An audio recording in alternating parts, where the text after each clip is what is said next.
Assassin's Creed Unity is one of the most divisive releases I've ever seen for a video game. While a lot of people really enjoyed it for its graphics and a lot of its narrative styles, I also saw a lot of criticism for both its glitches and for its combat, as well as some limitations with this game.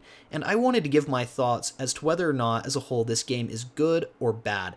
And I want to start off by talking about some of the more negative sides of this game, particularly the combat. Most of the glitches and bugs of this game have been patched and fixed, and really, it's a very playable game at this point. If you ran into game-breaking glitches, I'd recommend picking it back up. It's definitely worth playing, and I'll get into that more in just a minute. However, the combat in this game is potentially some of the worst that this series has ever seen. Now, it's not horrible, and again, it's not game-breaking or unplayable, and there are certain aspects that are really cool. However, hand-to-hand combat or melee combat simply was a bit too blocky. It wasn't necessarily the most reactive system. A lot of times you'd hit a button and the game would not react to the button that you hit, and that could become very frustrating. Now, a lot of times direct combat can be avoided, which is one of the highlights of this game and something that I commend it for. However, in the situations where you did have to fight with melee combat, especially in the more difficult challenges or if you were spotted during a stealth mission, it became very frustrating, feeling like you were inadequate of fighting these enemies. Now, outside of the combat, honestly, there's a lot to love about this game. One is the assassinations. They allow multiple different entry points, and basically, they give you tools and access points and just things like that at your disposal, and then give you the choice and options of how you want to assassinate them. You can choose to go in guns blazing, and just hand direct combat, or you can sneak in and use a lot of stealth. And it was a really cool way to sort of make it feel more immersive. You were given an assignment in the game, and it was your opportunity to see it followed through. Also, like I mentioned with the combat, the ability to avoid a lot of direct combat and choose stealth a lot more was a very smart and good choice for this game. Now, on top of that, I feel that the traversal here is some of the best that this franchise has to offer. In newer experiences like Assassin's Creed Origins and Assassin's Creed Odyssey, there's not necessarily as much to climb on. And while those games are astounding in their own right, the traversal system has been changed up a lot. In Assassin's Creed Unity, it kind of has the original feel for what the Assassin's Creed traversal was, and it's at its best here. With Assassin's Creed Syndicate, it was basically the same, except, I don't know, I felt like I was jumping to the wrong things often.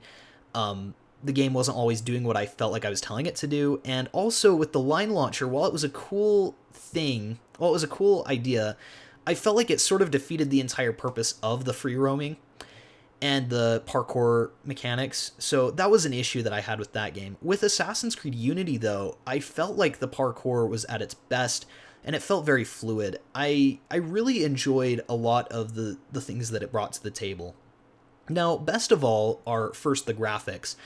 This game is arguably the best looking in the franchise. In fact, a lot of people have mentioned to me that they find it to look better than Odyssey and Origins, and I'll definitely say it's on par. I don't know if I necessarily agree with that. However, it is one of the best looking in the franchise. There's no denying that. And just the location, the aesthetics of the location of Paris look beautiful, and it was very well done. Now, on top of that, so really my only issue is melee combat, which can be avoided for the most part. I feel that this has one of the best stories in the entire Assassin's Creed lineup of games. Now, I know that a lot of people say Arno is just a ripoff of Ezio.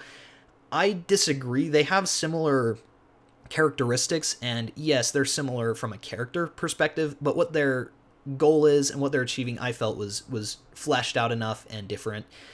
And the story of this game does feel like a step up from a lot of them. It didn't just feel like another generic Assassin's Creed story. I really enjoyed the ideas that were brought to the table. It was almost a Romeo and Juliet type story where they're on opposite sides, where Arno is an assassin and Elise is a Templar.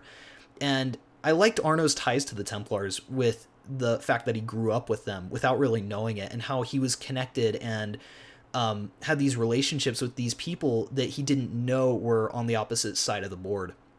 And I thought that it was cool to see that there was corruption in both sides. There was corruption with the assassins, there was corruption with the Templars, and I enjoyed seeing a lot of how the assassins function. They really showed sort of how the assassins met, how they came up with rules, how they assigned things. I thought it was a very well done game. And honestly, I'd probably give this game at least a 7.9 out of 10. Yes, there are issues with the combat and things that I don't love, but as a whole, I think that it's a really enjoyable game with a really good story. But anyways, let me know what you guys think in the comments below. Please be sure to like and subscribe if you enjoyed the video, and we'll see you guys in the next one.